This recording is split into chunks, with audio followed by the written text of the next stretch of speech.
Quero cumprimentar todos os ministros empossados, os senhores governadores, senhoras e senhores parlamentares, familiares, amigos, senhoras e senhores. Eu pretendia que esta cerimônia fosse extremamente sóbria e discreta, como convém ao momento que vivemos. Entretanto, eu vejo o entusiasmo dos colegas parlamentares, dos senhores governadores, e tenho absoluta convicção de que este entusiasmo deriva precisamente da longa convivência que nós todos tivemos ao longo do tempo. Até pensei, num primeiro momento, que não lançaria nenhuma mensagem nesse momento. Mas percebi, pelos contatos que tive nestes 2 últimos dias, que indispensável seria esta manifestação. E minha primeira palavra ao povo brasileiro é a palavra confiança. Confiança nos valores que formam o caráter de nossa gente, na vitalidade da nossa democracia. Confiança na recuperação da economia nacional, nos potenciais do nosso país, em suas instituições sociais e políticas, e na capacidade de que, unidos, poderemos enfrentar os desafios deste momento que é de grande dificuldade. Reitero, como tenho dito ao longo do tempo, que é urgente pacificar a nação e unificar o Brasil. É urgente fazermos um governo de salvação nacional. Partidos políticos, lideranças e entidades organizadas e o povo brasileiro hão de emprestar sua colaboração para tirar o país desta grave crise em que nos encontramos. O diálogo é o primeiro passo para enfrentarmos os desafios para avançar e garantir a retomada do crescimento. Ninguém, absolutamente ninguém, individualmente, tem as melhores receitas para as reformas que precisamos realizar. Mas nós, governo, parlamento e sociedade, juntos, vamos encontrá-las. Eu conservo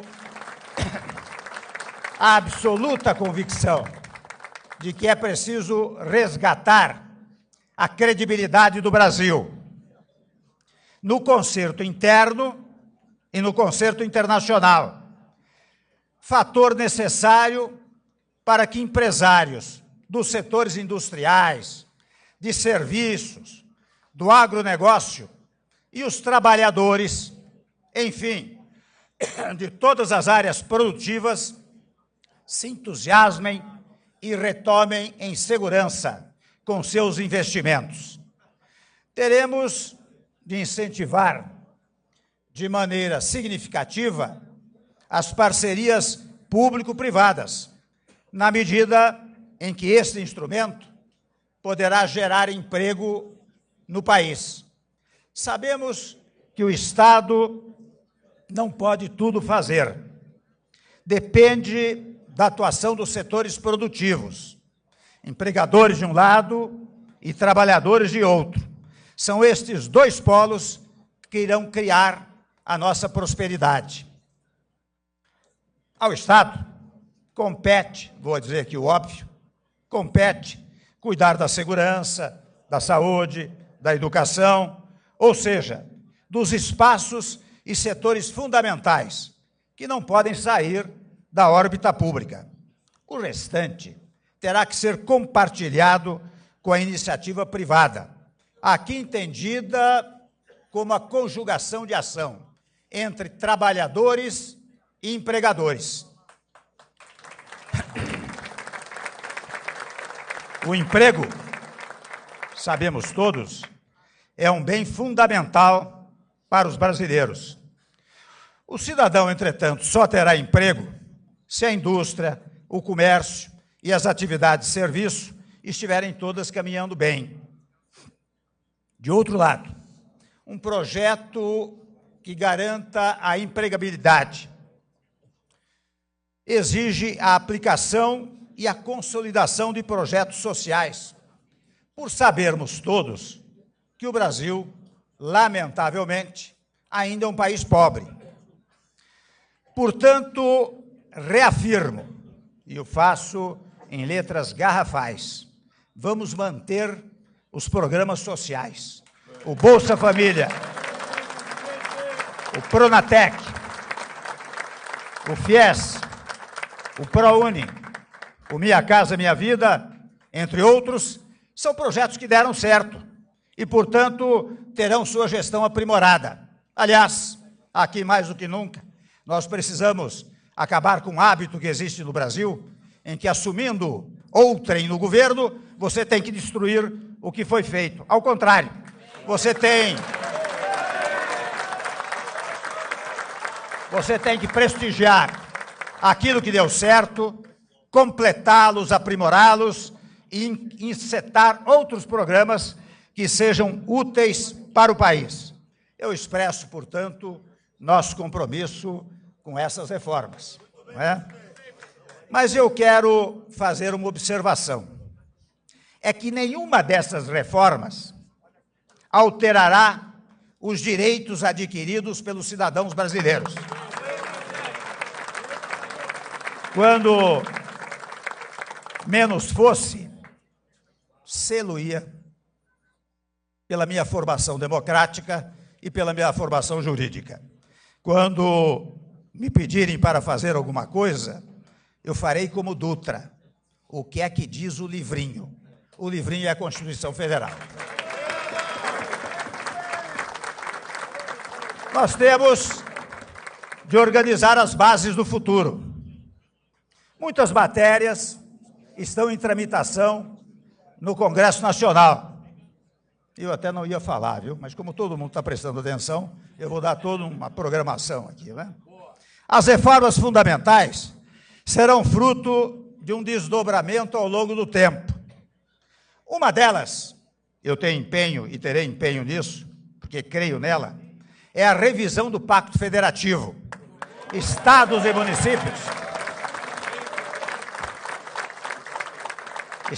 e municípios precisam ganhar autonomia verdadeira, sob a égide de uma federação real, não sob uma federação artificial, como vemos atualmente.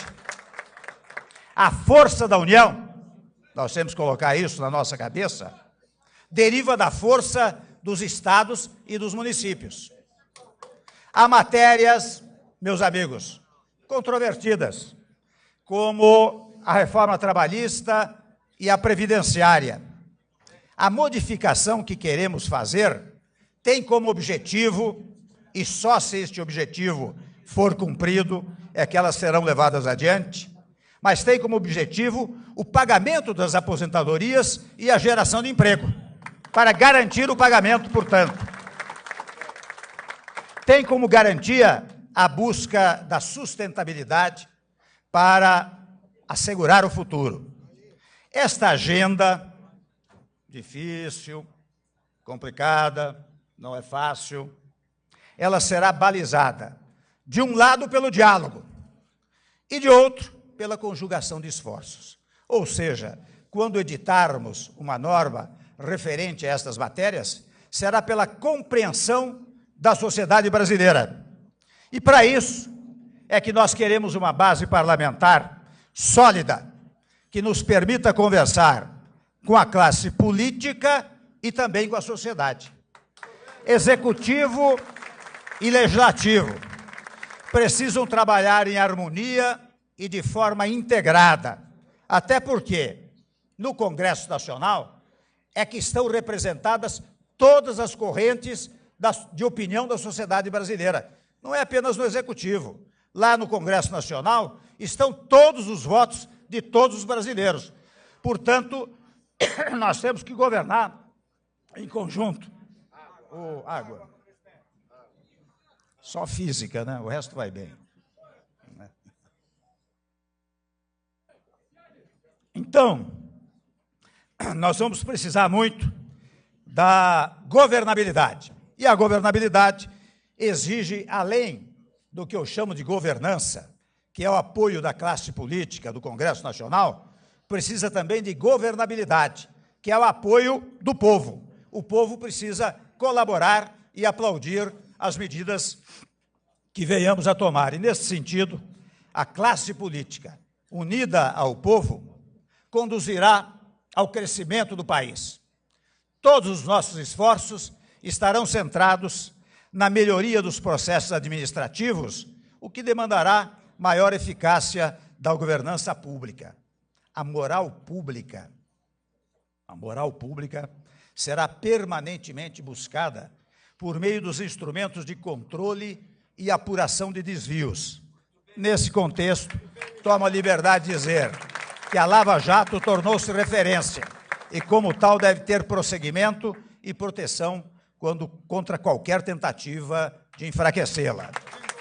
O Brasil, meus amigos, vive hoje sua pior crise econômica.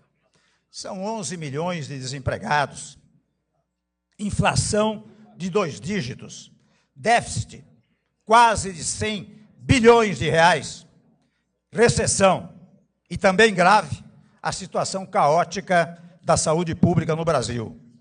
Nosso maior desafio é estancar o processo de queda livre na atividade econômica, que tem levado ao aumento do desemprego e à perda do bem-estar da população.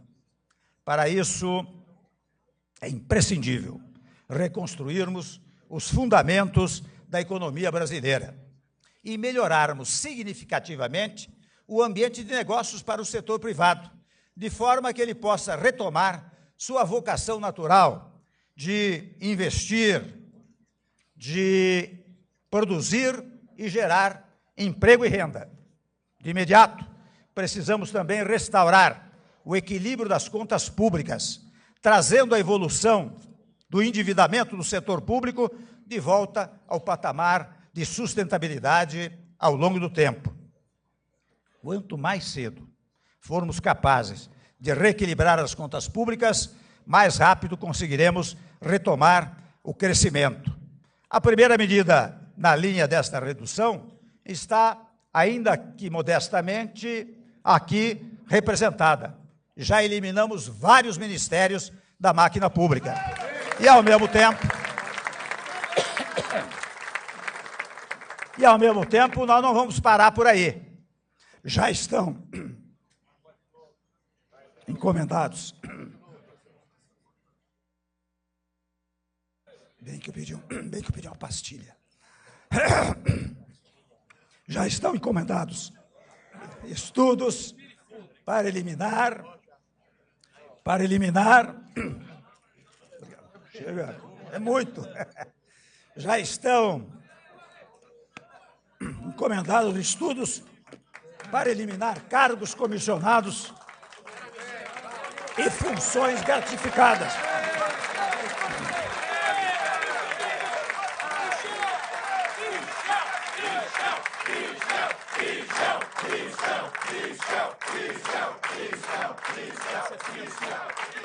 Sabidamente, funções gratificadas desnecessárias, sabidamente na casa de milhares e milhares de funções comissionadas. Eu quero também, para tranquilizar o mercado, dizer que serão mantidas todas as garantias que a direção do Banco Central hoje desfruta para fortalecer sua atuação como condutora da política monetária e fiscal. É preciso, meus amigos, e aqui eu percebo que eu fico dizendo umas obviedades, umas trivialidades, mas que são necessárias, porque ao longo do tempo eu percebo como as pessoas vão se esquecendo de certos conceitos fundamentais da vida pública e da vida do Estado. Então, quando eu digo é preciso dar eficiência aos gastos públicos, coisa que não tem merecido maior preocupação no Estado brasileiro, nós todos estamos de acordo com isso.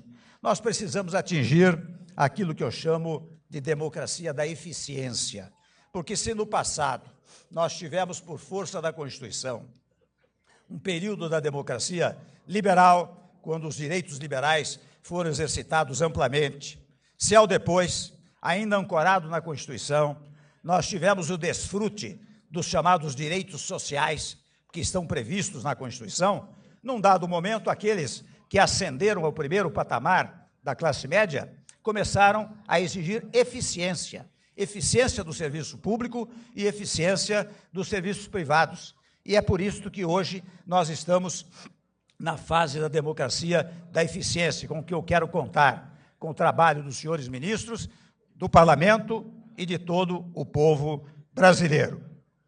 Eu quero também remover, pelo menos nós faremos um esforço extraordinário para isto, a incerteza introduzida pela inflação dos últimos anos. Inflação alta, vai mais uma trivialidade, atrapalha o crescimento, desorganiza a atividade produtiva e turva o horizonte de planejamento dos agentes econômicos. E sabe quem sofre as primeiras consequências desta inflação alta? É a classe trabalhadora e os segmentos menos protegidos da sociedade, é que pagam a parte mais pesada dessa conta. Nós todos sabemos que há um bom tempo o mundo está de olho no Brasil. Os investidores acompanham com grande interesse as mudanças no nosso país.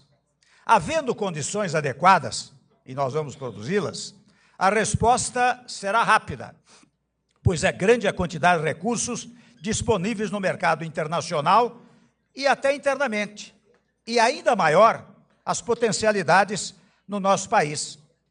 É com base no diálogo, nós adotaremos políticas adequadas para incentivar a indústria, o comércio, os serviços e os trabalhadores. E a agricultura, tanto a familiar quanto o agronegócio. Precisamos prestigiar a agricultura familiar, que é quase um microempreendimento na área da agricultura, especialmente apoiando e incentivando os micros, pequenos e médios empresários. Além de modernizar o país, estaremos realizando o maior objetivo do governo: reduzir o desemprego, que há de ser, os senhores percebem que eu estou repetindo este fato, porque eu tenho tido, e os senhores todos têm tido, contato em todas as partes do país com famílias desempregadas. E nós vemos o desespero desses brasileiros que contam com um país com potencialidades extraordinárias e que não consegue levar adiante uma política econômica geradora de empregos para todos os brasileiros.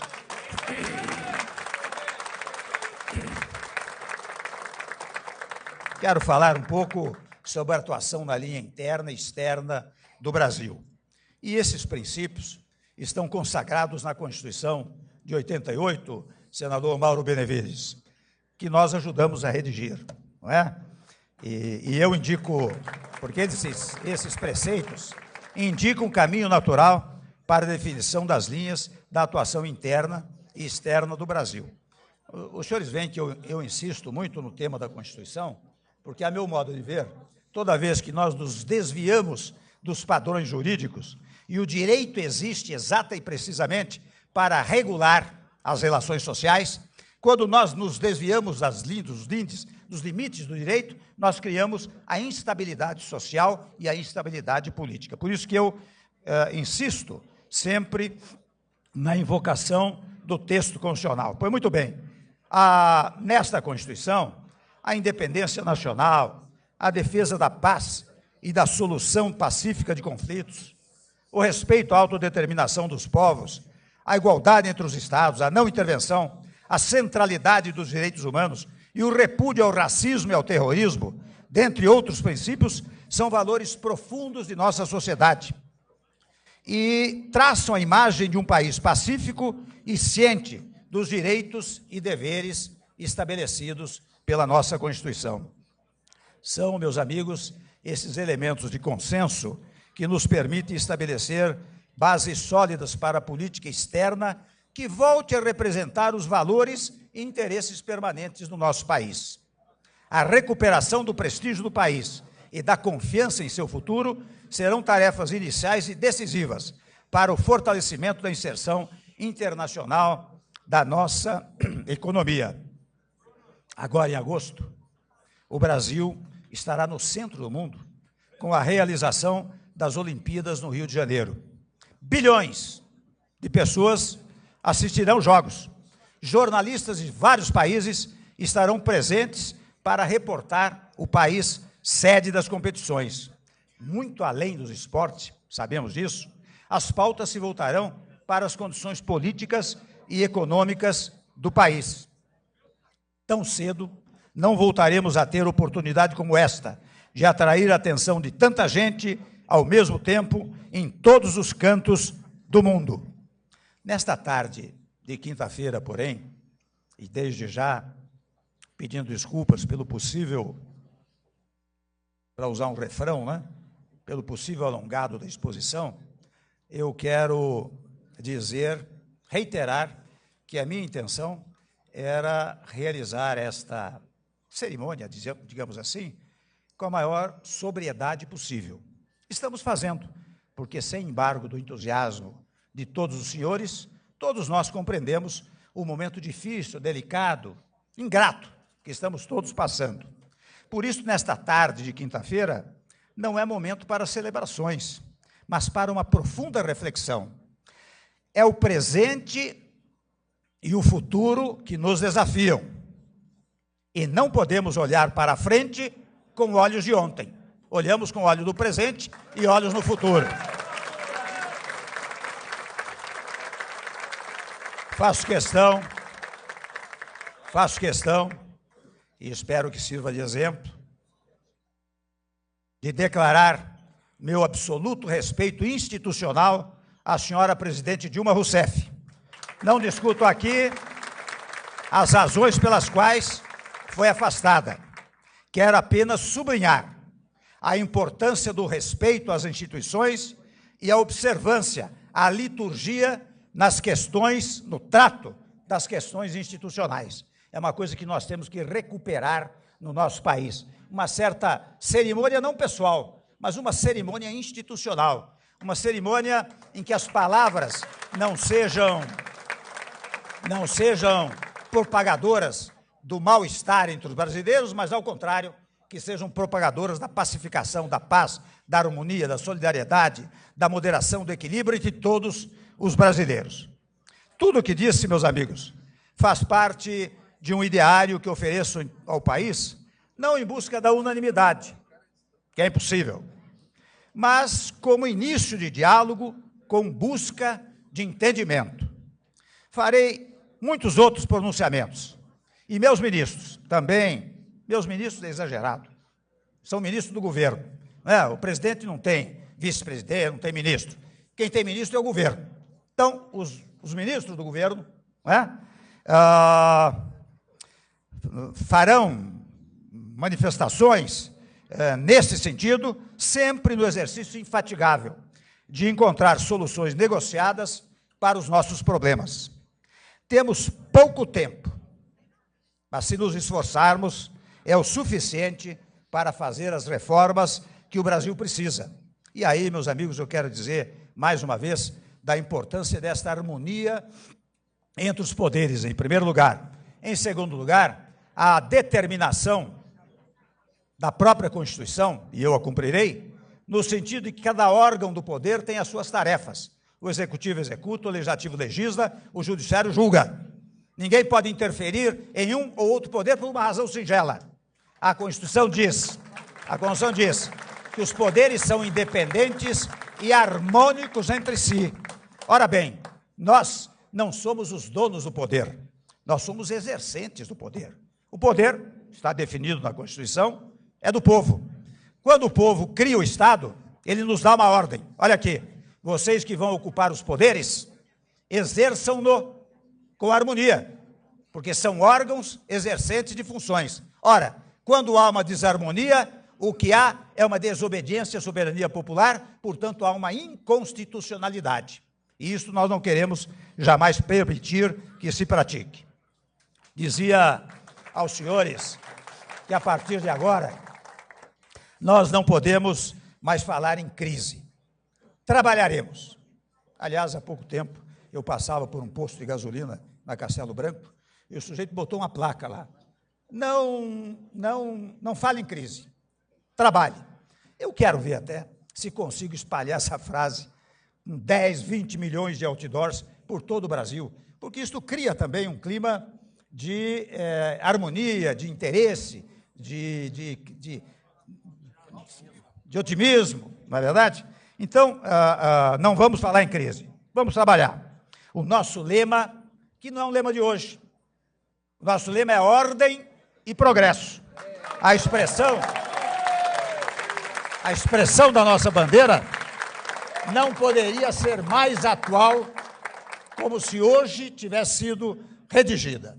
Finalmente, meus amigos, fundado num critério de alta religiosidade, e vocês sabem que religião vem do latim religo, religare, portanto, você, quando é religioso, você está fazendo uma religação, e o que nós queremos fazer agora com o Brasil é um ato religioso, é um ato de religação de toda a sociedade brasileira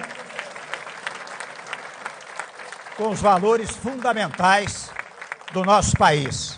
Por isso que eu peço a Deus que abençoe a todos nós, a mim, a minha equipe, aos congressistas, aos membros do Poder Judiciário e ao povo brasileiro, para estarmos sempre à altura dos grandes desafios que temos pela frente. Meu muito obrigado e um bom Brasil para todos nós.